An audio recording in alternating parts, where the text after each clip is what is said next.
Que Dieu soit béni. Nous bénissons le Seigneur pour ce soir, pour notre étude biblique de ce soir. On s'excuse pour ces petits retards dus aux quelques problèmes techniques. Nous bénissons Dieu que vous soyez là. Nous allons recommander ces moments entre les mains du Seigneur et prier que Dieu bénisse cette heure et ces instants. Nous allons prier le Seigneur. Seigneur notre Dieu, nous voulons te bénir et te rendre gloire et te recommander ces instants. Nous prions vraiment et demandons l'assistance véritable de ton Saint-Esprit et que tu puisses nous conduire et nous diriger encore ce soir en ce moment de partage autour de ta parole. Que toute la gloire te revienne. Bénis ce moment, Père. Nous te le demandons au nom de Jésus. Amen. Amen. Gloire au Seigneur. Que Dieu soit béni. Merci d'être là, d'être connecté ce soir pour qu'ensemble nous puissions partager ce temps d'études bibliques. Alors installez-vous, prenez votre Bible et ensemble nous allons étudier la parole de Dieu. Comme vous le savez, depuis un certain moment, nous sommes en train de parler sur la mission, se basant sur les livres des Actes des Apôtres, de voir comment l'Église d'aujourd'hui, les chrétiens de ces siècles, sont appelés, comme les chrétiens d'autrefois, à relever ces grands défis qui est la mission de Dieu. Et cette mission qui nous est recommandée dans la parole de Dieu à partir de Matthieu 28, Matthieu 20 et Marc chapitre 16. Et le message est simple, c'est que le Seigneur veut que nous puissions aller jusqu'aux extrémités de la terre, que nous puissions apporter la parole, l'évangile aux perdus, que nous puissions être des véritables témoins partout où nous nous trouvons et faire des disciples comme la Bible nous les recommande. Et la fois passée, nous avons parlé de la nécessité. Comment est-ce que nous pouvons... Nous avons parlé sur le moyen que Dieu a mis à notre disposition pour que nous puissions accomplir cette mission. Et car par nous-mêmes, nous n'y arriverons pas. Voilà pourquoi Jésus a dit dans Actes chapitre 1er, le verset 8e, il a dit aux disciples de ne pas s'éloigner de Jérusalem, mais d'attendre. Il a dit, vous recevrez une puissance, le Saint-Esprit survenant sur vous, alors vous serez mes témoins en Judée, à Jérusalem, en Judée, à Samarie, jusqu'aux extrémités de la terre. Vous recevrez une puissance. Et nous avons dit que cette mission ne peut pas s'accomplir avec nos propres forces. C'est une mission impossible. Et quand nous regardons les niveaux des apôtres qui ont reçu directement cette mission de la bouche du Seigneur, et à leurs yeux, était impossible parce que ce sont des hommes ordinaires et des hommes qu'on appelait à l'époque des hommes sans instruction. Et ils n'avaient pas tous les moyens possibles. Mais ils ont pu réaliser cela grâce à la puissance du Saint-Esprit. Voilà pourquoi nous avons dit la fois passée que cette mission, nous ne pouvons pas l'accomplir, nous ne pouvons pas le réaliser sans la puissance du Saint-Esprit. C'est indissociable. Nous ne pouvons pas dissocier la mission et à la puissance que Dieu nous demande. Donc nous avons besoin de la puissance du Saint-Esprit, la capacité surnaturelle du Saint-Esprit pour accomplir la mission d'évangélisation du monde, d'aller partout dans le monde et de prêcher la bonne nouvelle. Et si les chrétiens de temps, de premiers chrétiens, de la première église, ils ont réussi à accomplir cette mission, c'est parce qu'ils étaient revêtus de la puissance du Saint-Esprit. Donc, nous avons dit également que la puissance du Saint-Esprit, c'est la méthode de Dieu pour que nous puissions accomplir la mission. Nous avons certes beaucoup de méthodes, beaucoup de stratégies, mais la méthode de Dieu, la stratégie de Dieu pour que nous puissions accomplir cette mission qu'il nous a confiée, c'est la puissance du Saint-Esprit. Voilà pourquoi il pouvait dire aux disciples, ne partez pas, restez à Jérusalem jusqu'à ce que vous recevrez la puissance du Saint-Esprit, jusqu'à ce que vous recevrez la puissance quand le Saint-Esprit viendra sur vous. Donc c'est très important, bien-aimés dans le Seigneur, nous ne pouvons pas dissocier la puissance du Saint-Esprit et la mission. Sinon, nous allons échouer. Cette mission, nous ne pouvons pas l'accomplir sans la puissance du Saint-Esprit. Donc c'est important pour nous, chrétiens, à nous les disciples de ces siècles, de désirer, de soupirer, de rechercher la puissance du Saint-Esprit de chercher cette puissance à nouveau pour que la parole de Dieu, pour que l'évangile puisse s'étendre, pour que l'évangile puisse avoir de l'impact dans la vie des gens. Et car la tâche que le Seigneur nous a confiée, ce n'est pas seulement de faire répéter aux gens la prière pour accepter Christ, mais c'est de faire des disciples. Et faire des disciples, ça demande plus que notre propre capacité, ça demande une capacité surnaturelle, la puissance de Dieu sur notre vie. Nous avons besoin de cela jour après jour pour accomplir la mission suprême, la grande commission, comme on le dit, dans cette génération, surtout notre génération, avec tout ce qui se passe aujourd'hui, nous avons besoin de la puissance du Saint-Esprit. Alors ce soir, j'aimerais continuer dans cette même volet, cette même ordre d'idées, et toujours sur Actes chapitre 1er, et nous relisons encore le verset 4 et jusqu'au verset 8e. Actes chapitre 1er, le verset 4e jusqu'au verset 8e. Nous devons déjà nous habituer avec ces passages. Et la Bible dit, alors qu'ils se trouvaient en leur compagnie, il leur recommanda de ne pas s'éloigner de Jérusalem, mais d'attendre ce que le Père avait promis. Ce que je vous ai annoncé, leur dit-il, car Jean a baptisé d'eau, mais vous, dans peu de jours, vous serez baptisés du Saint-Esprit. Alors que les apôtres étaient réunis, ils lui demandèrent, Seigneur, est-ce à ce moment-là que tu rétabliras les royaumes pour Israël? Il leur répondit, ce n'est pas à vous de connaître le temps ou le moment que le Père a fixé de sa propre autorité, mais vous recevrez une puissance lorsque le Saint-Esprit viendra sur vous, et vous serez mes témoins à Jérusalem, dans toute la Judée, dans la Samarie et jusqu'aux extrémités de la terre. Amen. Jusqu'aux extrémités de la terre. Comme je l'ai dit, et je ne cessais de le dire, Actes chapitre 1er, verset 8, est le livre des actes en bref. Et le livre des actes, et il établit, n'est-ce pas, ce verset 8, établit à la fois le thème et les grandes lignes des livres des actes des apôtres. Alors écoutez à nouveau cette promesse impressionnante que Jésus fait à ses disciples dans ce verset 8. Mais vous recevrez une puissance, celle du Saint-Esprit, qui viendra sur vous. Et vous serez mes témoins à Jérusalem. Alors, à Jérusalem, vous serez mes témoins à Jérusalem, dans toute la Judée, dans la Samarie et jusqu'aux extrémités de la terre. Vous voyez, nous avons là une déclaration du dessein de Dieu pour chacun d'entre nous. La déclaration du dessein de Dieu, du plan de Dieu pour chacun d'entre nous, pour chaque disciple de Christ. Nous avons là la déclaration de son plan. Le but est quoi? Le but est les témoignages. Le but, c'est les témoignages. Nous devons être tous des témoins. Nous devons témoigner la grandeur de Dieu. Nous devons être des témoins. Le but, c'est le témoignage.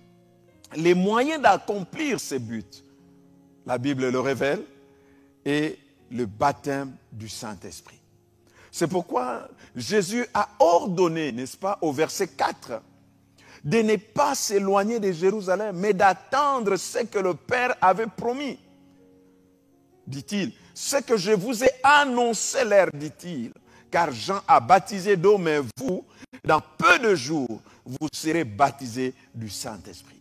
Le but de cette déclaration impressionnante qui nous révèle les plans de Dieu pour chaque chrétien, pour chaque disciple, c'est le témoignage.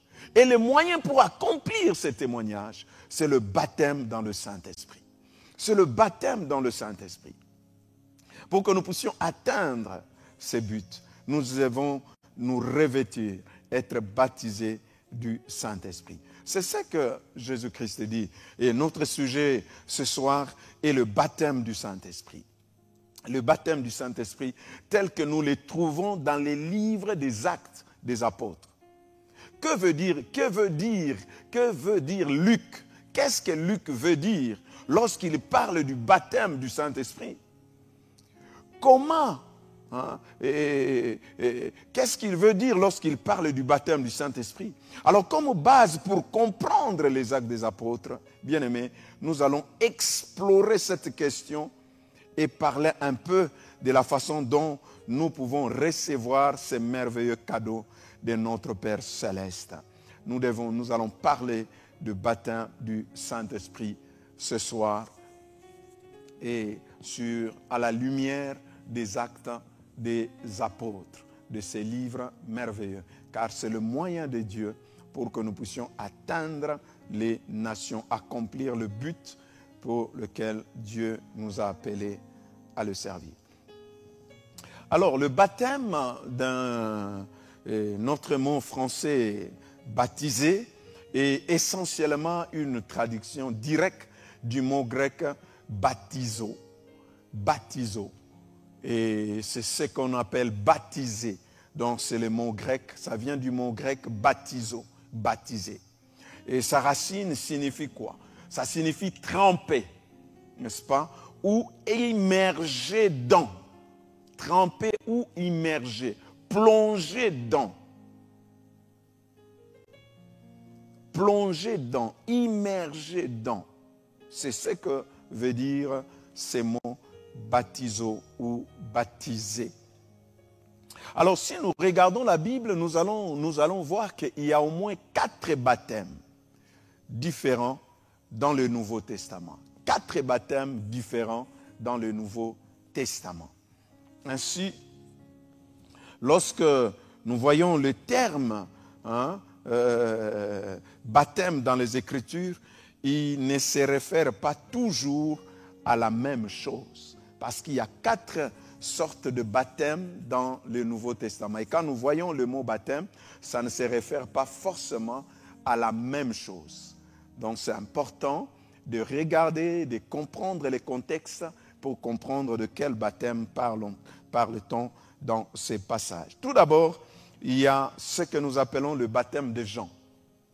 Le baptême de Jean, nous voyons dans Marc chapitre 1er, verset 4, Marc chapitre 1, verset 4, dit « Jean parut, il baptisait dans le désert et prêchait le baptême de repentance pour le pardon de péché. » Vous voyez, ça c'est ce qu'on appelle le baptême de Jean. Et le baptême de Jean était une préparation, n'est-ce pas, à la venue du Messie. Ça préparait le peuple pour accueillir le Messie. Et c'était un baptême de repentance qui appelait le peuple à la repentance afin de recevoir le Messie promis, le Messie que Dieu avait promis à son peuple. Alors le peuple devait se préparer et Jean a reçu la mission de préparer le peuple pour recevoir le Messie et cela par le baptême de la repentance. Les gens venaient, ils se repentaient de leurs péchés et ils se faisaient baptiser en vue de recevoir le Messie qui allait venir. Donc ça, c'est le premier baptême que nous voyons dans le Nouveau Testament. Deuxième baptême que nous voyons dans le Nouveau Testament, c'est ce que nous appelons aujourd'hui le baptême d'eau, le baptême chrétien. N'est-ce pas? Nous appelons ce baptême d'eau, baptême chrétien.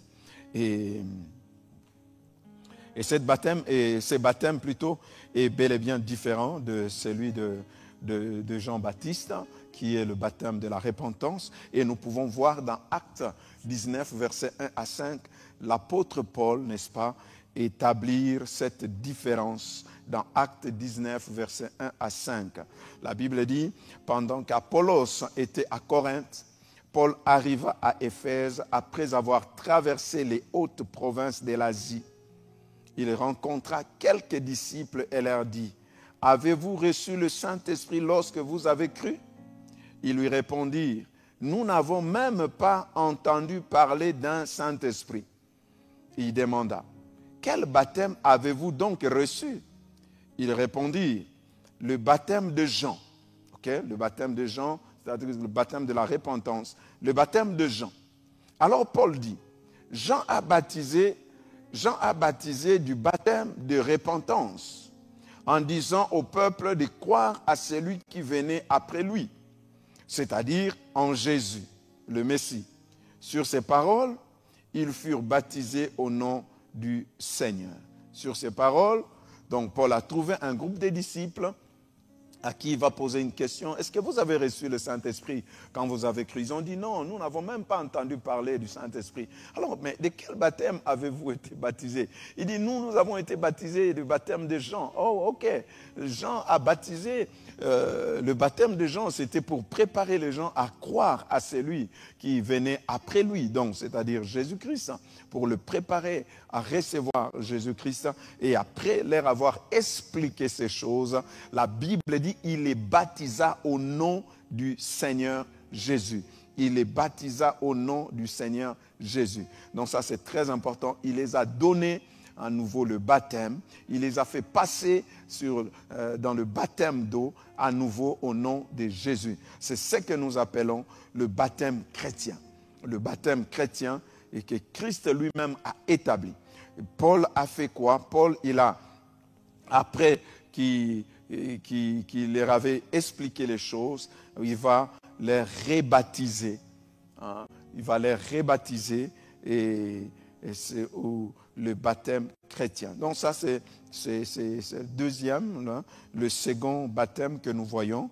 Jésus lui-même a donné l'exemple de se faire baptiser. Jésus ne s'est pas fait baptiser pour se repentir, mais Jésus, en se faisant baptiser, c'était pour que s'accomplisse toute la justice, comme l'a dit lui-même. Il a dit à Jean, laisse faire, laisse faire que toute la justice puisse être accomplie. Donc le baptême d'eau chrétien, c'est un témoignage extérieur de ce qui s'est passé intérieurement. Celui des gens, c'est pour la repentance, en fait, de préparer les gens à recevoir Christ. Et une fois Christ est là, les gens n'ont plus besoin de baptême de gens. Maintenant, on a besoin de baptême de Jésus-Christ qui consistait à une identification de la personne, qui consistait à manifester publiquement, n'est-ce pas, notre témoignage, à manifester publiquement notre engagement, l'engagement intérieur que nous avons pris de suivre Jésus-Christ. Donc c'est un témoignage public, c'est l'identification également à la mort et à la résurrection de Jésus, mais c'est aussi un acte d'obéissance, un acte d'obéissance. Donc ça, c'est ce que nous appelons le baptême chrétien. Jésus lui-même l'a ordonné, dans Matthieu 28, 19 à 20, Jésus va ordonner cela en disant, lorsque vous allez aller par tout le monde, prêcher la bonne nouvelle à toute la création, enseignez-leur à observer, il dit aussi, baptisez-leur au nom du Père, du Fils et du Saint-Esprit. Faites les disciples et que ces disciples puissent être baptisés. Donc Jésus l'a ordonné. Et ces baptêmes. Et c'est là où moi je dis, si vous êtes vraiment chrétien, né de nouveau, et que vous n'êtes pas encore passé par les eaux des baptêmes, vous êtes dans la désobéissance. Vous vivez dans la désobéissance. C'est vrai que le baptême ne sauve pas, mais c'est un acte d'obéissance qui révèle notre obéissance à Christ et qui témoigne de notre appartenance à Christ. Donc c'est très important de comprendre cela. De comprendre cela. Donc nous sommes, Jésus a ordonné cela et Jésus a ordonné cela dans Matthieu 28 à partir du verset 19. Donc le baptême, et comme je l'ai dit, les baptêmes des gens étaient en prévision de la venue du Messie et les baptêmes chrétiens, c'est une reconnaissance, n'est-ce pas, de notre union avec le Christ ressuscité qui est venu et mort, qui est venu et qui est mort pour nos péchés.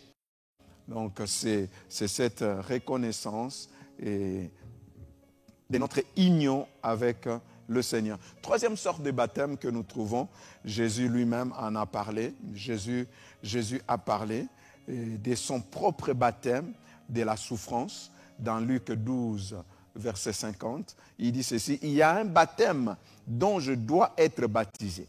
Et quelle angoisse pour moi jusqu'à ce qu'il soit accompli. » Donc Jésus parle lui-même d'un autre baptême, en plus de ce que Jean lui a donné, et en plus d'avoir été baptisé par Jean-Baptiste, il parle d'un autre baptême qu'il doit connaître. Et quel est ce baptême?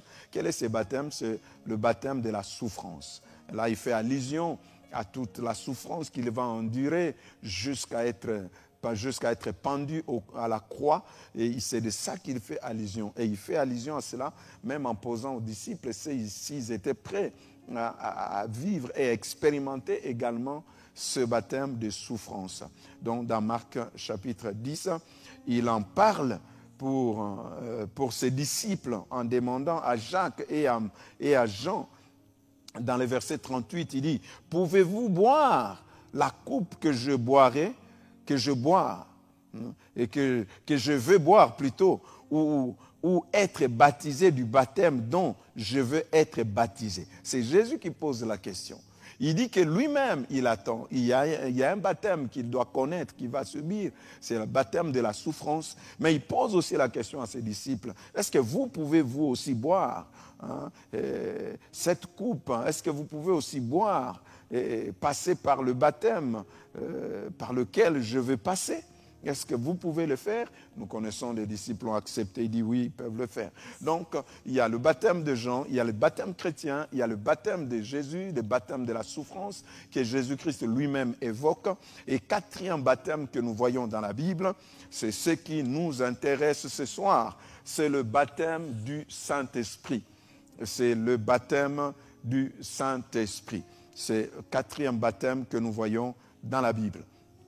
Alors, la promesse du baptême dans le Saint-Esprit est si importante, n'est-ce pas, qu'elle se trouve dans les 4 évangiles et répétée dans Actes chapitre 1, verset 5. Dans les 4 évangiles, nous retrouvons la promesse du baptême dans le Saint-Esprit. Et dans le livre des Actes, dans le chapitre 1er, verset 5, c'est là où également nous trouvons cette promesse merveilleuse, importante sur le baptême du Saint-Esprit. Jean-Baptiste a commencé par parler de cela. Prophétiquement, il a parlé de ces baptêmes et Jésus-Christ lui-même en a également parlé et les apôtres ont enseigné et appliqué ces baptêmes, le baptême du Saint-Esprit. Voyons Actes chapitre 1er verset 5. La Bible dit, car Jean a baptisé d'eau, mais vous, dans peu de jours, vous serez baptisés du Saint-Esprit. Vous, dans peu de jours, vous serez baptisés du Saint-Esprit. C'est Dieu, Jésus-Christ lui-même, qui évoque cet épisode où Jean a parlé de lui. Il dit, c'est lui qui vient, il est plus grand que moi, je ne suis même pas digne d'ouvrir je ne suis même pas digne d'ouvrir le collier de ses sandales. Et lui, il vous baptisera du Saint-Esprit et de feu. Et Jésus-Christ lui-même évoque cela ici dans Actes chapitre 1er, verset 5e. C'est une promesse tellement importante que tous les évangiles, les 4 évangiles en parlent. Car, le mot baptizo, et comme je l'ai dit, signifie plonger dans l'eau ou s'immerger. C'est ce que le mot baptême, baptizo, en grec, baptême en français, c'est plonger dans l'eau ou s'immerger. Le terme est utilisé, n'est-ce pas, en référence à l'immersion d'un tissu dans un colorant liquide. Un tissu, je prends un tissu dans un colorant peut-être liquide, rouge, je prends un tissu blanc et je plonge ça dedans, et je le plonge là-dedans, de sorte que le tissu est saturé de ces colorants et change même de couleur. C'est ça la pensée lorsqu'on parle de baptême. Plonger, immerger. C'est-à-dire, je prends ce tissu blanc, je le plonge dans un colorant, dans un liquide colorant rouge ou noir, je ne sais, mais je le plonge là-dedans et ça reste là-dedans au point que le tissu va prendre, n'est-ce pas, changer de couleur. Quand on le fait sortir, tout est devenu rouge, tout est devenu noir. On ne reconnaît plus le tissu parce que ça sort avec la couleur du colorant ou de liquide dans lequel ça a été plongé. Donc, vous comprenez qu'il y a de merveilleux changements qui se produit lorsque nous sommes baptisés dans le Saint-Esprit. Lorsque nous sommes baptisés du Saint-Esprit, nous sommes imbibés, nous sommes submergés, nous sommes plongés, n'est-ce pas, dans le Saint-Esprit. Nous ne pouvons pas rester la même personne. Nous ne pouvons pas rester la même personne. Il y a un changement et des changements merveilleux, des changements extraordinaires se passent dans notre vie lorsque nous sommes baptisés dans le Saint-Esprit.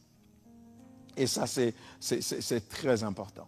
Et alors, parlant toujours du Saint-Esprit, du baptême dans le Saint-Esprit, il est important également que nous puissions comprendre que Paul et Luc ne font pas toujours référence au baptême du Saint-Esprit dans la même perspective.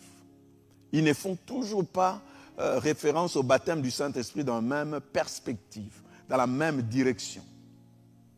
Voilà pourquoi pour interpréter les Écritures, nous devons la lire dans la perspective culturelle de l'auteur, plutôt que dans notre propre culture, après de milliers d'années. Ce n'est pas possible. Nous devons considérer la pensée originelle de l'auteur, et ça c'est très important. L'erreur courante que les gens font à propos de notre sujet est de supposer que baptiso ou baptême est un terme technique de l'Écriture. Que c'est un terme technique de l'Écriture et qu'il doit toujours avoir la même signification partout où nous la trouvons, partout où nous citons. Non, le mot baptême n'a toujours pas le même sens ou la même signification et là où nous le trouvons. Ça a plusieurs significations, ça dépend du contexte. Et cela, c'est très important parce que très souvent, c'est ce qui fait que nous avons, des fois, nous sommes dans les erreurs parce que nous pensons que c'est un mot technique.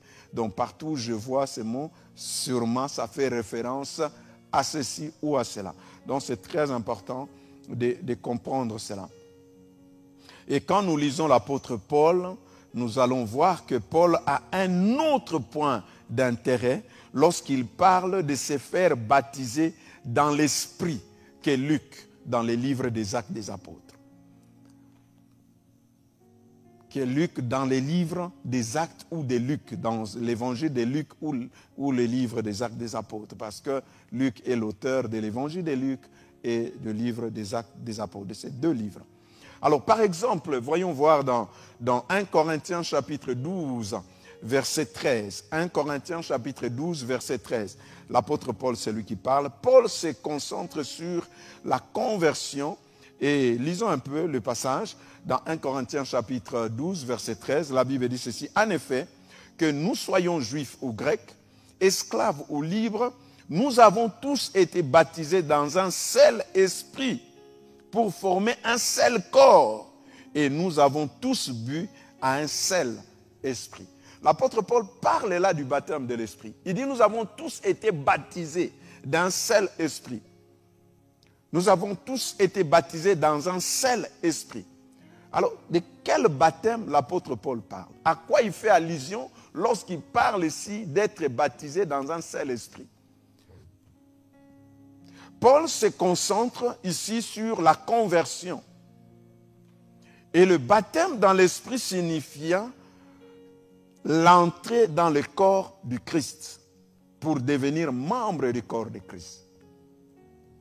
Paul va utiliser ces termes pour désigner le salut. Comme nous pouvons voir dans Romains chapitre 8, verset 9, la Bible dit, si quelqu'un n'a pas l'esprit de Christ, il ne lui appartient pas. Ici, l'apôtre Paul parle de recevoir le Saint-Esprit lors de la conversion. Parce que tout chrétien a l'Esprit Saint dans ses sens lorsque nous naissions de l'Esprit. Donc nous devons comprendre que l'orientation de l'apôtre Paul dans ces versets est sotériologique. c'est dans le sens du salut. Dans le sens où nous nous convertissons, nous naissions de nouveau, nous naissions de l'esprit. Au fait, l'apôtre Paul ici, quand il parle de baptême dans un seul esprit, il parle de la naissance, de naître de l'esprit. C'est baptême qui nous amène à devenir les enfants de Dieu, où nous recevons le Saint-Esprit dans notre vie parce que nous sommes nés de nouveau. Le Saint-Esprit vient à nous et en même temps nous devenons membres du corps de Christ. Donc vous comprenez que le baptême ici, l'apôtre Paul ne fait pas allusion au baptême dans le même sens que Luc utilise dans les Actes des Apôtres ou dans son évangile. Ici, l'accent est mis particulièrement sur le salut. En revanche, Luc met l'accent sur la capacité du Saint-Esprit pour le service. Lorsque Luc parle du baptême dans le Saint-Esprit, il ne parle pas dans le sens du salut, dans le sens que nous puissions faire partie du corps de Christ, dans le sens où nous devenons membres du corps de Christ, mais dans le sens de service, de la capacité surnaturelle de Dieu pour le service. Donc lui ne fait pas allusion à la nouvelle naissance, mais il fait allusion à l'équipement spirituel, cette capacité surnaturelle pour le service. Donc lorsque Luc parle du baptême dans le Saint-Esprit, il parle n'est-ce pas, de l'habilitation charismatique. Il n'utilise pas le terme baptiso dans un sens technique, mais selon le langage courant de l'époque.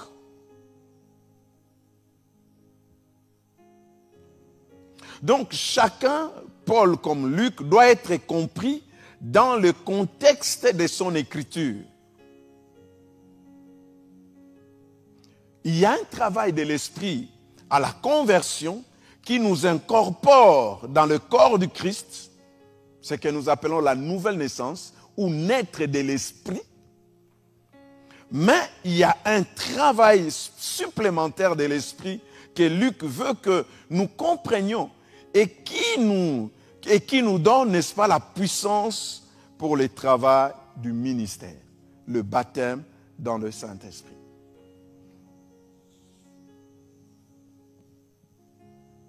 Donc c'est très important pour nous, ça sera un état d'esprit, n'est-ce pas, limité, qui pense que le Saint-Esprit ne peut faire qu'une seule chose, que la nouvelle naissance. Non, le Saint-Esprit n'est pas là que pour que nous puissions naître de nouveau, mais aussi pour nous donner la capacité surnaturelle, la puissance de Dieu pour que nous puissions le servir Dieu avec puissance. Trop de gens pensent que l'activité du Saint-Esprit est unidimensionnelle.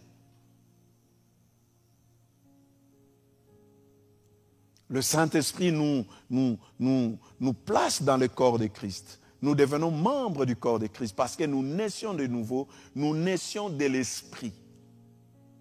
C'est ce que l'apôtre Jésus disait à Nicodème. Celui qui est né de l'Esprit est Esprit.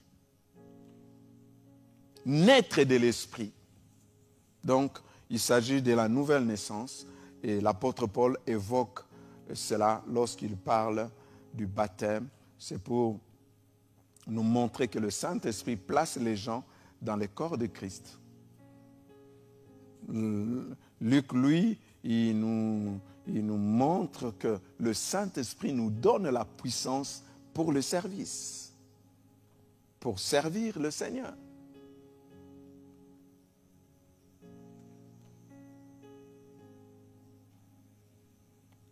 Donc ça, c'est très important de comprendre, de comprendre cette différence.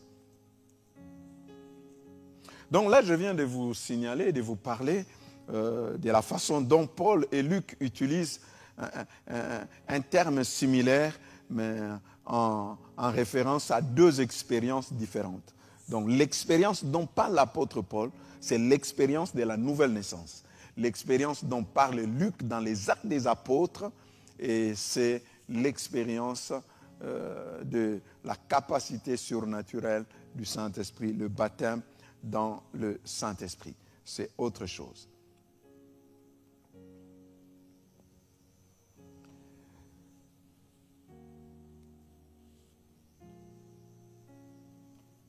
Donc l'apôtre Luc va utiliser ce même terme, mais pour une autre expérience. Et l'apôtre Paul utilise le même terme pour faire allusion à une autre expérience. Et ces deux expériences sont nécessaires pour chacun. Vous ne pouvez pas chercher l'expérience de baptême dans le Saint-Esprit que nous parle comme équipement spirituel pour le service sans passer par l'expérience de la nouvelle naissance dont l'apôtre Paul fait partie, qui fait de vous automatiquement membre du corps de Christ. Donc ça, c'est très important. Et pour bien comprendre notre sujet dont nous parlons, le baptême du Saint-Esprit, j'aimerais nous parler de quelques termes, n'est-ce pas, ou phrases que Luc utilise en référence à la puissance charismatique du Saint-Esprit ou qu'il utilise en référence plutôt du baptême dans le Saint-Esprit. Il y a plusieurs termes qu'il utilise quand on le voit en grec. Ces termes, c'est différent. En français, il y a le baptême dans le Saint-Esprit, il y a beaucoup de termes que l'apôtre et que Luc utilise, mais pour parler de la même expérience, qui est le baptême dans le Saint-Esprit, le revêtement de la puissance, qui est l'équipement spirituel pour le service. Nous voyons par exemple le terme « baptisé dans l'Esprit » dans Actes chapitre 1er, verset 5. Baptisé dans l'Esprit. Ou vous serez baptisés dans le Saint-Esprit. Il veut dire vous serez immergés, entourés et enveloppés dans la présence et la puissance du Saint-Esprit. Dans Actes chapitre 11, versets 15 à 17, Pierre rapporte son expérience dans la maison de Corneille. Il parle de son expérience à la maison de Corneille lorsqu'il est venu chez Corneille. Il prêchait et pendant qu'il prêchait, quelque chose s'est passé. Alors l'apôtre Pierre est entré et il veut expliquer cela aux autres disciples, ce qui s'est passé, l'expérience de la maison de Corneille. Alors lorsqu'il parle, il rapporte son expérience dans la maison de Corneille. Il dit, quand je m'ai mis à parler, le Saint-Esprit vint sur eux comme il était venu sur nous au commencement. Verset 16, alors je me suis souvenu de ce que le Seigneur avait dit. Jean a baptisé d'eau, mais vous serez baptisés du Saint-Esprit. Alors notez avec moi quelques détails dans ce témoignage. Tout d'abord, pour décrire cette expérience, il utilise l'expression « baptisé du Saint-Esprit ». Il utilise l'expression « baptisé du Saint-Esprit » pour expliquer l'expérience, des choses qui se sont passées dans la maison de Corneille. Il utilise l'expression « baptisé du Saint-Esprit ». Deuxièmement, parlant de cette expérience, il dit que c'est l'Esprit Saint qui est venu sur eux. Cette expérience qu'ils ont connue, le baptême, il dit le baptême du Saint-Esprit, c'est quoi? C'est l'Esprit Saint qui est venu sur eux. Alors il rassemble tout cela en disant, comme il était venu sur nous au commencement.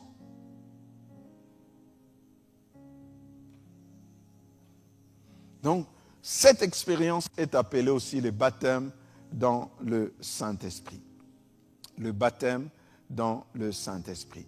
Le baptême dans le Saint-Esprit. Le Saint-Esprit est venu sur nous.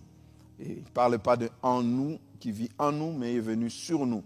Et il parle de cette expérience comme le baptême dans le Saint-Esprit. Autre terme qu'utilise Luc, il dit le Saint-Esprit est venu sur nous. Le baptême dans le Saint-Esprit, mais d'autres endroits, nous voyons, il parle de cette même expérience, mais en utilisant le terme, le Saint-Esprit est venu sur nous. Et c'est ce que nous venons de voir dans Actes chapitre 11, verset 15. Le Saint-Esprit est venu sur eux. Dans Actes 8, 16, il utilise la terminologie similaire lorsqu'il est dit « parce que le Saint-Esprit n'était pas encore venu sur chacun d'eux ou sur aucun d'eux. Le Saint-Esprit est venu sur eux. » Il dit, ils étaient simplement baptisés au nom du Seigneur Jésus-Christ. Donc c'est un terme commun qui signifie simplement tomber sur. Quand on parle le Saint-Esprit est venu sur eux, ça veut dire aussi le Saint-Esprit est tombé sur eux. Le Saint-Esprit est venu sur eux. Donc, si nous commençons à comprendre qu'il y a plusieurs façons de décrire cette expérience du baptême dans le Saint-Esprit. On appelle le baptême dans le Saint-Esprit. On peut dire que le Saint-Esprit est venu sur, le Saint-Esprit est tombé sur, le Saint-Esprit est venu sur. Et bien nous parlons de cette même expérience qui est le baptême du Saint-Esprit. Et aucune d'entre elles n'est exhaustive. Chacun de ces termes nous aide, de cette phrase, nous aide probablement à comprendre un peu mieux cette expérience du baptême dans le Saint-Esprit. Chapitre 10, verset 44, utilise la même terminologie. Comme Pierre prononçait encore ces paroles, le Saint-Esprit vint sur eux tous. Le Saint-Esprit vint sur tous ceux qui entendaient le message.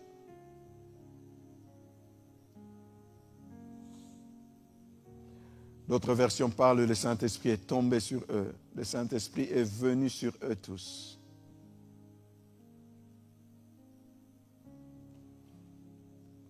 Nous avons encore un autre terme que la Bible utilise, les Actes des Apôtres, pour parler du baptême du Saint-Esprit, c'est déverser sur ou répandu.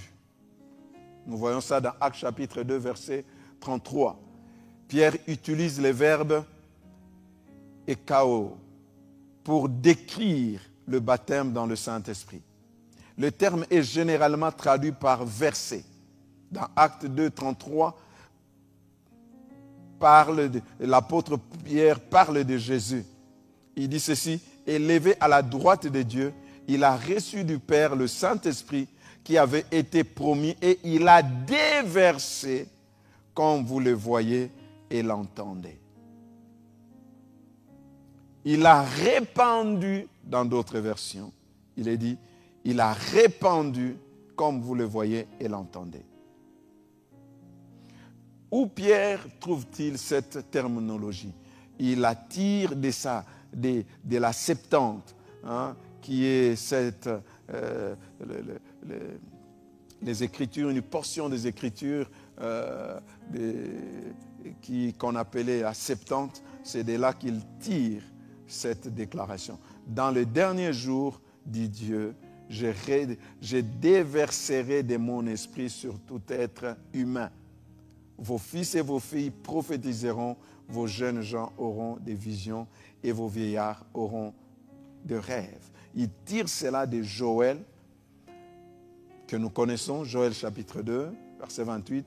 Il dit, il déverserait, il répandrait de son esprit sur toute chair. Déjà dans l'Ancien Testament, il tire ces termes de là. Donc, une grande partie de la terminologie de Luc concernant le Saint-Esprit provient de l'Ancien Testament grec. Et là où il tire ces termes.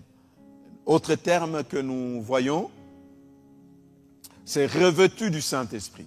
Lorsqu'on parle également du baptême dans le Saint-Esprit, on veut parler des revêtures, revêtus du Saint-Esprit, revêtus du Saint-Esprit. Et nous voyons cela dans Luc 24, 49, qui parle de revêtir. Vous serez revêtus de la puissance d'en haut. Il dit, Jésus dit, je veux vous envoyer ce que mon Père a promis.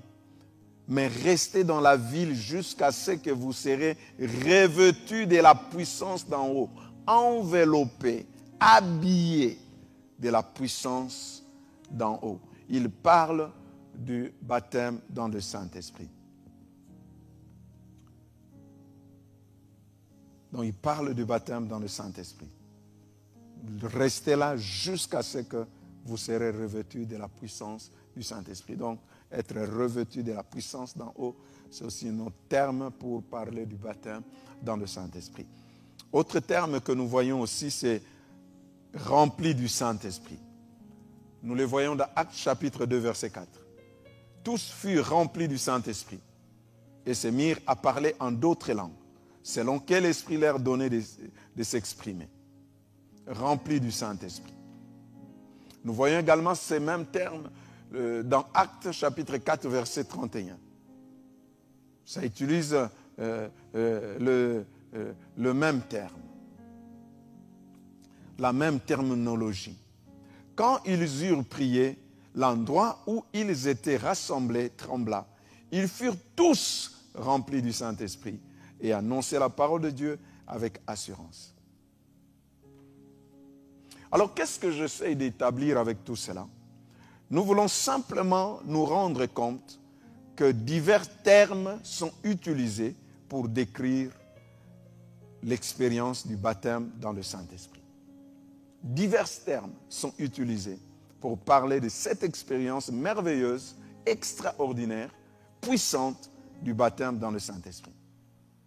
Ainsi, plus loin dans les Actes des Apôtres, lorsque nous lisons que le Saint-Esprit est venu sur quelqu'un, nous comprendrons déjà que nous parlons essentiellement du baptême dans le Saint-Esprit.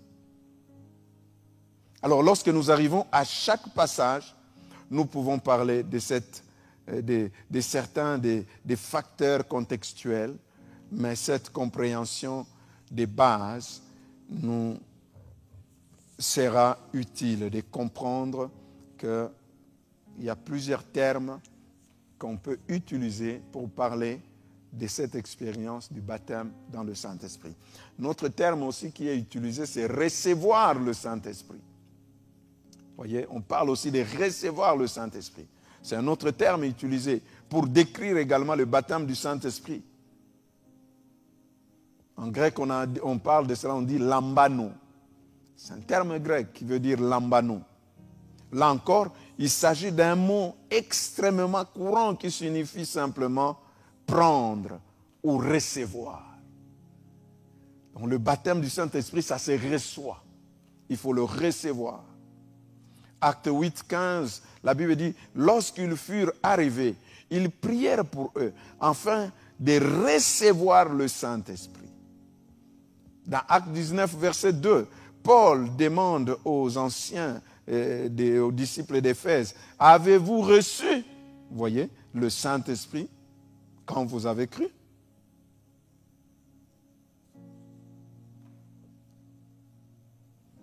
Vous avez reçu. Donc Jésus-Christ lui-même, parlant du baptême du Saint-Esprit, il a parlé du baptême du Saint-Esprit comme un don. Les dons du Père.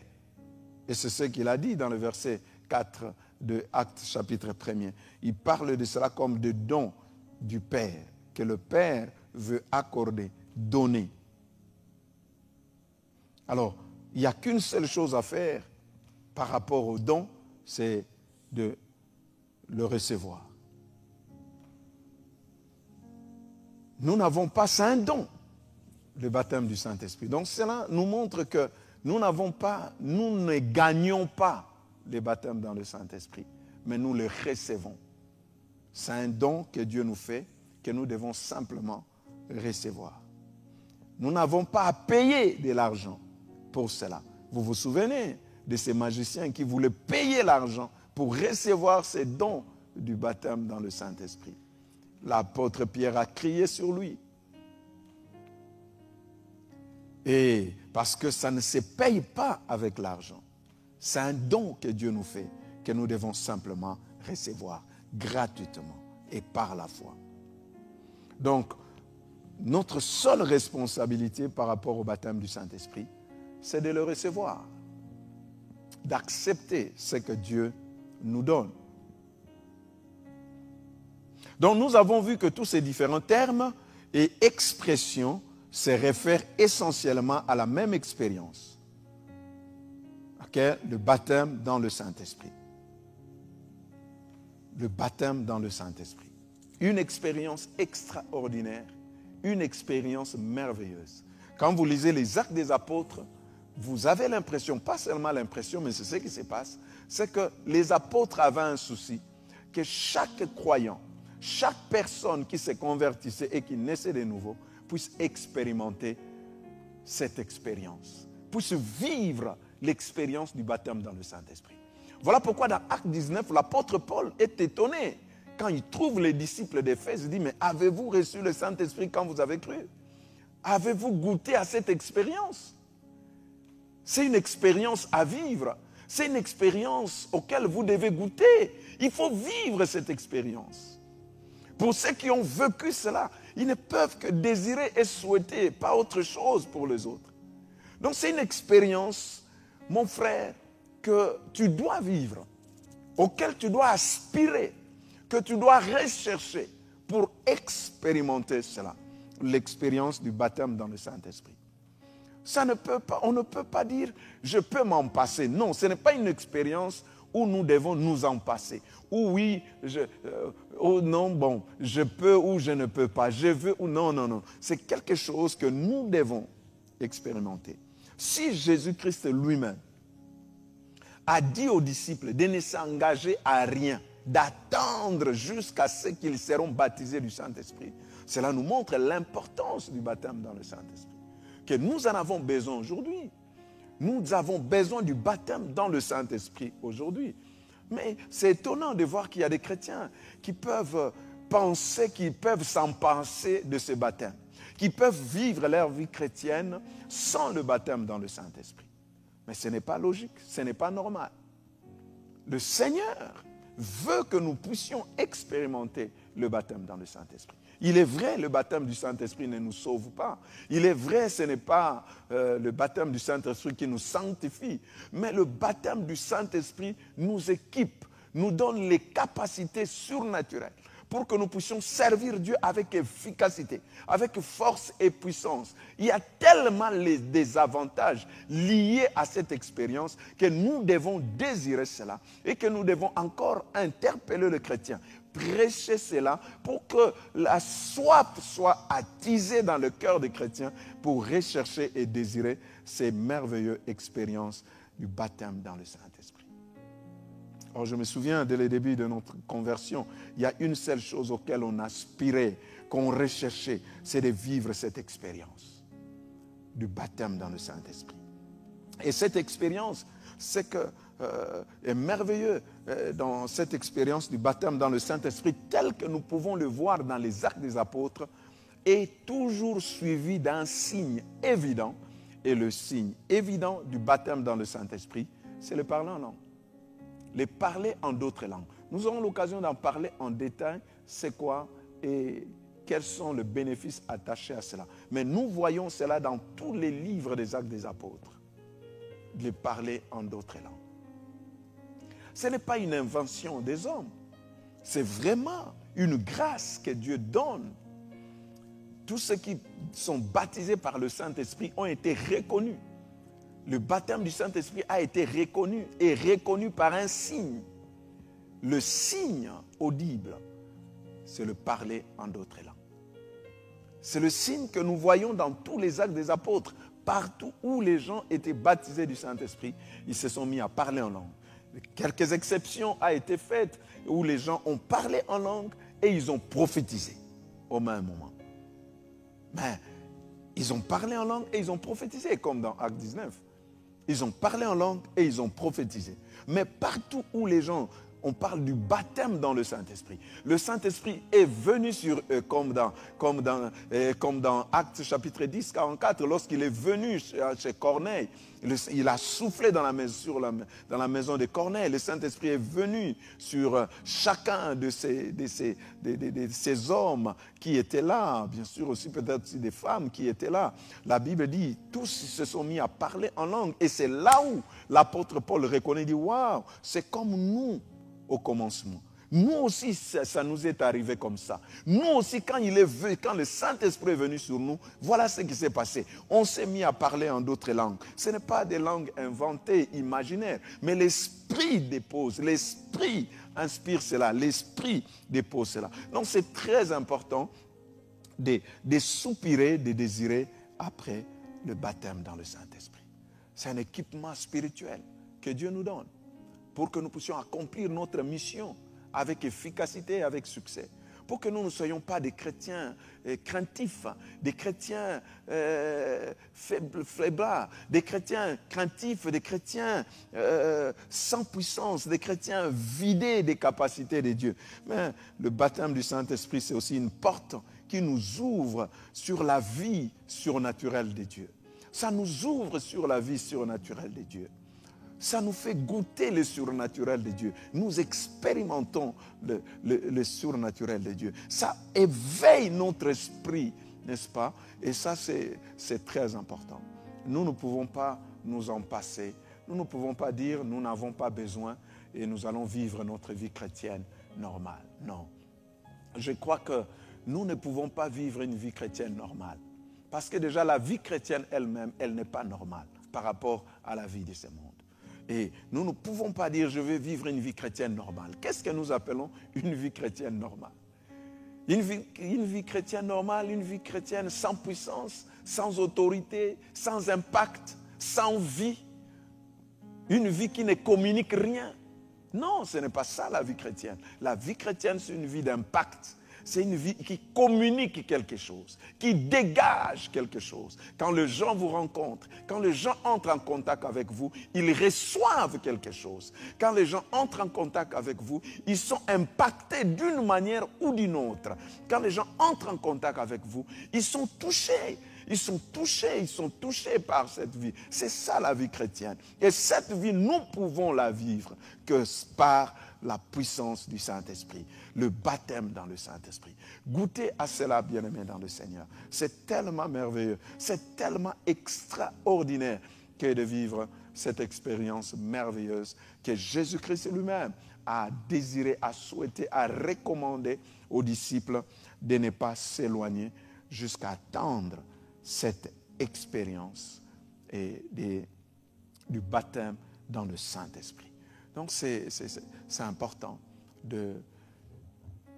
d'expérimenter et de vivre cela. Alors, comment recevoir le baptême du Saint-Esprit? Rapidement, pendant ces quelques minutes qui nous restent, nous ne saurons pas parler de tout parce que notre temps va vers la fin.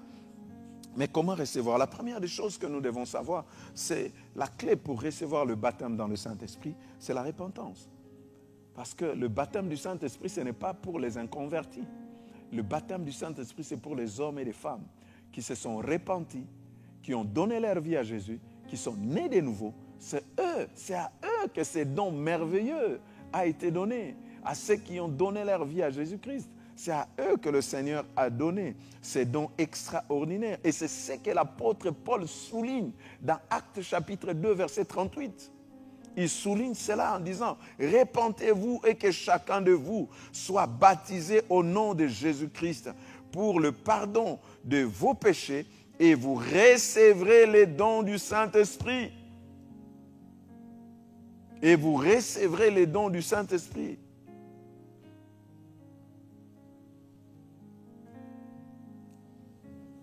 Donc pour que les gens reçoivent les dons du Saint-Esprit, ils doivent d'abord se repentir. Et ça, c'est très important. Ils doivent d'abord se repentir et se repentir véritablement. Bien-aimés dans le Seigneur, je pense qu'il est important pour nous de comprendre l'importance du baptême dans le Saint-Esprit. Les livres des Actes des Apôtres ne nous épargnent pas de cela. Ça ne fait que parler de cette expérience. On invite les chrétiens à vivre cette expérience. On invite les chrétiens à vivre cette expérience. On les enseigne, on les appelle à vivre cette expérience. Et l'apôtre Paul lui-même, et l'apôtre Pierre lui-même commence dès le début, dans Acte 2, par inviter les gens à vivre cette expérience. Il dit, vous devez recevoir. Il dira plus loin, la promesse est pour vous. Vous voyez, c'est quelque chose que nous ne pouvons pas nous en passer. En tant qu'enfants de Dieu, nous devons désirer à vivre cela. Autre chose, pour que nous puissions recevoir le baptême dans le Saint-Esprit, que je pourrais dire, c'est l'obéissance. Pierre dit dans Actes 5, 22, il dit ceci, « Nous sommes témoins de ces choses, de même que le Saint-Esprit que Dieu a donné à ceux qui lui obéissent. » Vous voyez, assez souvent, le Seigneur ne donnera pas l'Esprit à des gens jusqu'à ce qu'ils mettent certaines choses en ordre dans leur vie et qu'ils fassent ce qu'il leur a dit de faire. Quelquefois, les gens ne reçoivent pas ces merveilleux dons simplement parce qu'ils sont dans la désobéissance. Ils ne mettent pas de l'ordre dans leur vie. Ils ne font pas peut-être les choses que Dieu leur demande de faire. Et c'est ce qui est triste, ce qui fait que nous passions à côté de cette merveilleuse expérience du baptême dans le Saint-Esprit. Il y a peut-être certains actes, certaines choses que Dieu exigerait que nous puissions accomplir, réaliser. Mais voilà, tant que nous ne le faisons pas, nous ne pouvons pas expérimenter ces baptêmes extraordinaires. Mais aussi, ça demande la foi. Que nous puissions avoir la foi à la parole de Dieu, la foi à la promesse de Dieu. Que nous puissions avoir la foi. Parce que dans Jean chapitre 7, verset 39, la Bible dit, il dit cela de l'Esprit que devait recevoir ceux qui croiraient en lui. Car l'Esprit n'était pas encore donné, parce que Jésus n'avait pas encore été glorifié. Nous devons croire au Seigneur, croire que le Saint-Esprit est un don de Dieu pour être rempli de l'Esprit. Quand il y a le doute qui envahissent nos vies, qui remplit nos cœurs, comment pouvons-nous expérimenter ça? Nous devons croire à la promesse de Dieu. Nous devons croire à la parole de Dieu. Parce que ce que la Bible dit est vrai. C'est une promesse pour vous. C'est le don de Dieu pour vous. Croyez à cette parole. Appropriez-vous les promesses de la parole de Dieu. Acceptez cette parole. Alors, expérimentez le baptême dans le Saint-Esprit. Troisième chose que je dirais également rapidement, c'est de désirer. Vous devez avoir soif. La Bible dit, heureux ceux qui ont faim et soif. Donc vous devez avoir soif de vivre cela. On donne à boire à celui qui a soif. Là où il n'y a pas de soif, il n'y aura pas, les gens vivront moins ou pas du tout cette expérience du baptême dans le Saint-Esprit. Vous devez avoir soif de vivre cette expérience. Nous devons avoir dans nos cœurs le désir d'être baptisés dans le Saint-Esprit. Parce que Dieu nous remplit, il remplit chacun d'entre nous selon ses désirs. Il nous accorde ce que nos cœurs désirent, nous dit le psaume 37, verset 4. Et dans Jean chapitre 7, verset 37, la Bible dit, si quelqu'un a soif, pas tout le monde, si quelqu'un a soif, qu'il vienne à moi et qu'il boive. Donc c'est donc dans notre désir que sont enracinées l'expérience des fleuves d'eau vive coulant du plus profond de l'être. C'est dans nos désirs qu'est enracinée cette expérience du baptême dans le Saint-Esprit. Nous devons désirer. Ceux qui ont soif et qui désirent recevoir le baptême du Saint-Esprit, alors ils les recevront, ils seront remplis de l'Esprit. Il nous faut être remplis, il nous faut avoir soif de cette expérience. C'est ce que Paul même nous dit dans 1 Corinthiens chapitre 12, verset 31. Il dit d'aspirer, de désirer ardemment. D'aspirer avec ferveur au don le meilleur.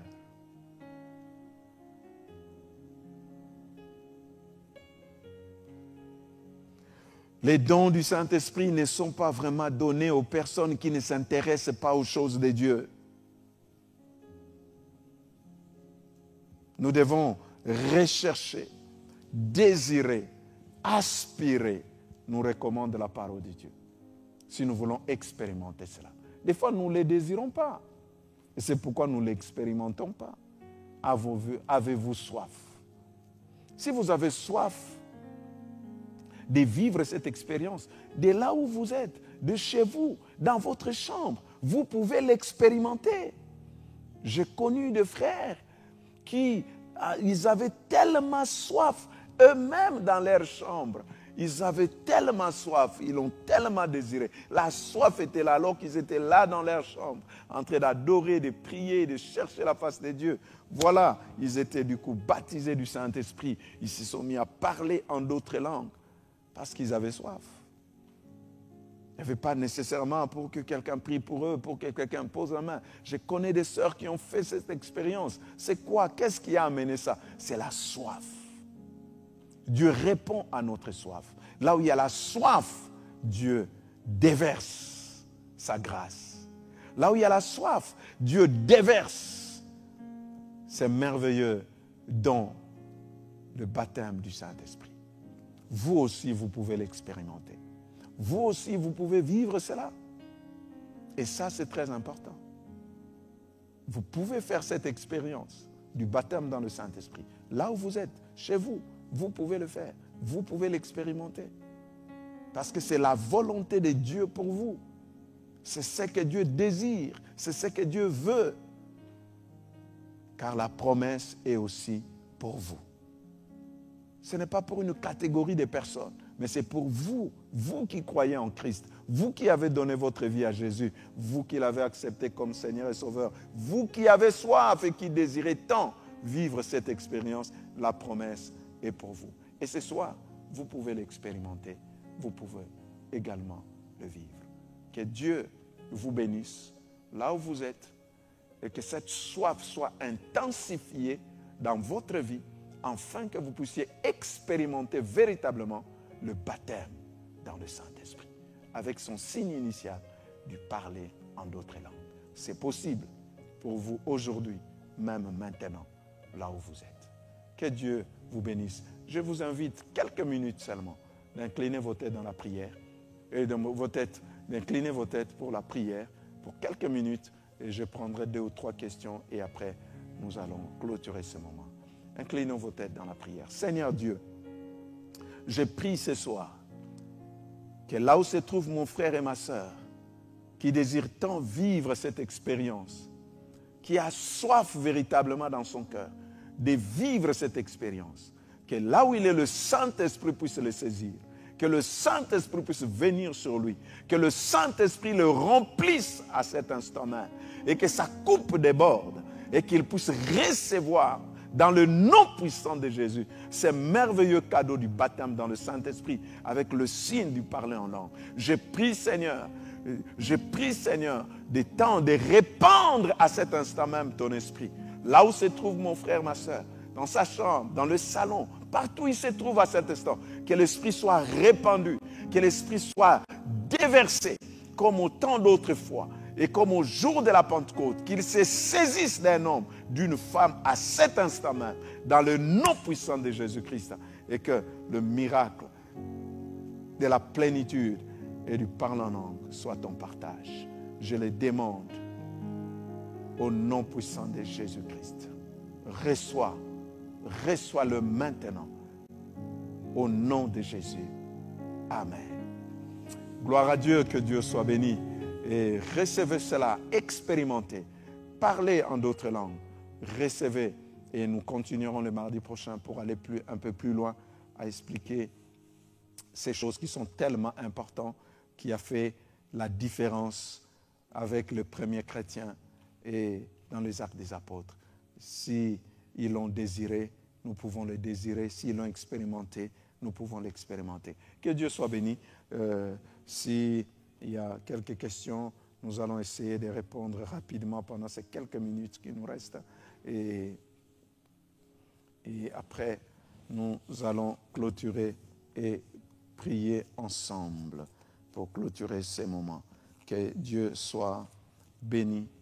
Et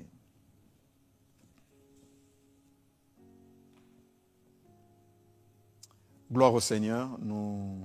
Voilà, je réalise que il n'y a pas de questions. Ok, je bénis le Seigneur. Merci pour chacun, pour la compréhension et le fait qu'on a tous saisi ces vérités.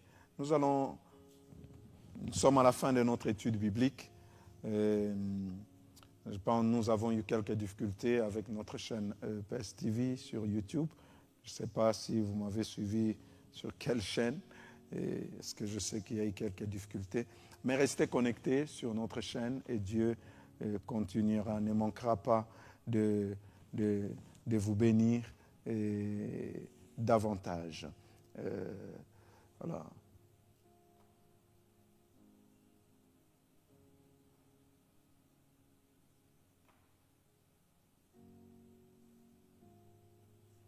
Il y a quelques questions ici que j'ai reçues, 2 ou 3, je finis. Alors, bonsoir Audrey. Peut-on être baptisé du Saint-Esprit avant même d'avoir fait le baptême d'eau? Oui, ce n'est pas... On peut le vivre sans même passer par le baptême d'eau. On peut expérimenter le baptême du Saint-Esprit sans passer par le baptême d'eau. Ceux qui ont expérimenté dans la maison des Corneilles le baptême dans le Saint-Esprit, ils ne sont pas passés par le baptême d'eau. Ils ont expérimenté d'abord le baptême du Saint-Esprit et puis voilà. Donc il n'y a pas l'ordre établi, il faut d'abord être baptisé d'eau et puis vous serez baptisé du Saint-Esprit. Non, je pense que c'est l'Esprit qui fait les choses comme il le veut. Une fois qu'on est converti, on est né de nouveau, on peut expérimenter le baptême du Saint-Esprit. Même le même jour où même vous donnez votre vie à Jésus-Christ, vous pouvez à cet instant même aussi expérimenter le baptême du Saint-Esprit. Donc il n'y a pas de l'ordre chronologique qu'il faut d'abord être baptisé d'eau. Donc vous pouvez l'expérimenter même si vous n'êtes pas encore passé par les eaux de baptême. Nous le voyons même dans la Bible. Bonsoir Miradi. Comment faire pour maintenir la flamme du Saint-Esprit? Ça, c'est une question très, très importante. Comment faire pour maintenir la flamme du Saint-Esprit? Je dirais 3 choses rapidement. Pour maintenir la flamme du Saint-Esprit, vous avez besoin, premièrement, d'entretenir. Donc, pour maintenir la flamme, vous devez apprendre à entretenir la flamme. Comment?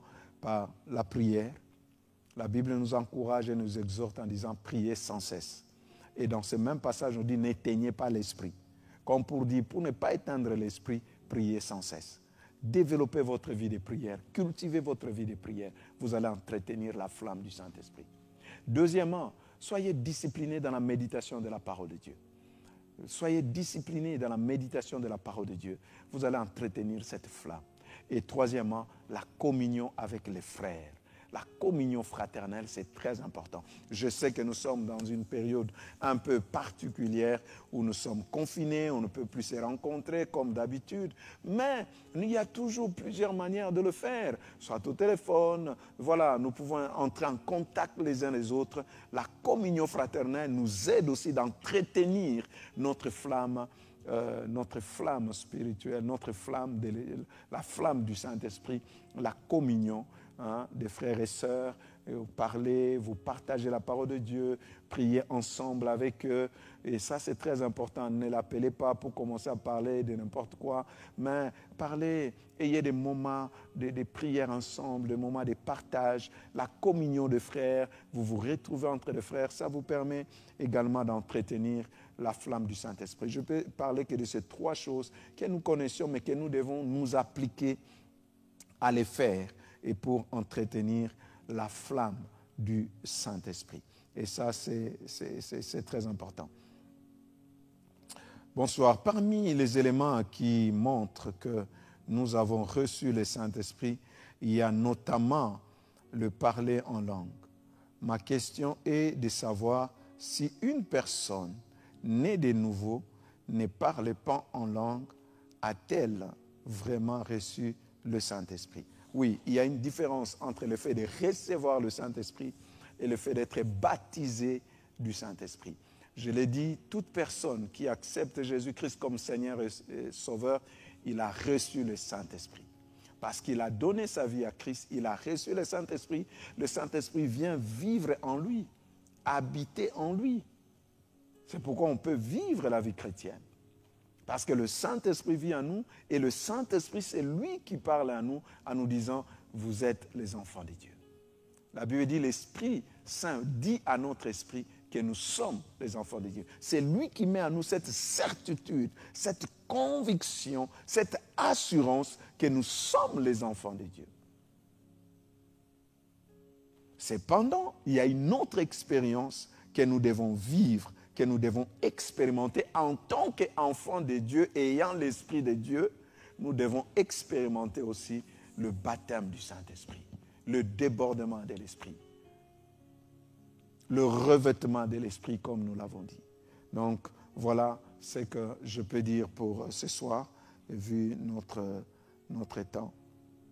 Et que Dieu soit béni.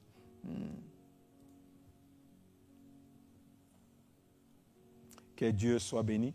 Merci beaucoup pour vos questions. Nous sommes vraiment à la fin de notre réunion. Nous ne saurons pas répondre à toutes vos questions. Peut-être nous le ferons la fois prochaine. Juste nous rappeler que nous avons une formation sur l'évangélisation, sur l'évangélisation. Et le jeudi 12 sur Zoom, ça sera sur Zoom. Et vous pouvez trouver les liens affichés ou soit vous envoyez carrément un mail dans notre adresse mail qui est affichée là, évangélisation @égliseparodiesalut.org. Vous pouvez envoyer un mail là et vous allez recevoir le lien pour vous connecter là dans notre programme de formation sur l'évangélisation. Ça sera de 20h, à partir de 20h. Vous pouvez avoir l'occasion de poser vos questions. Que le Seigneur vous bénisse. Merci de nous avoir suivis. Et en tout cas, on s'excuse pour ces quelques dérangements par rapport à notre chaîne sur YouTube. Mais que le Seigneur vous bénisse et continuez, restez branchés à nos chaînes et vous recevrez nos programmes et vous saurez tout ce que Dieu a prévu pour vous.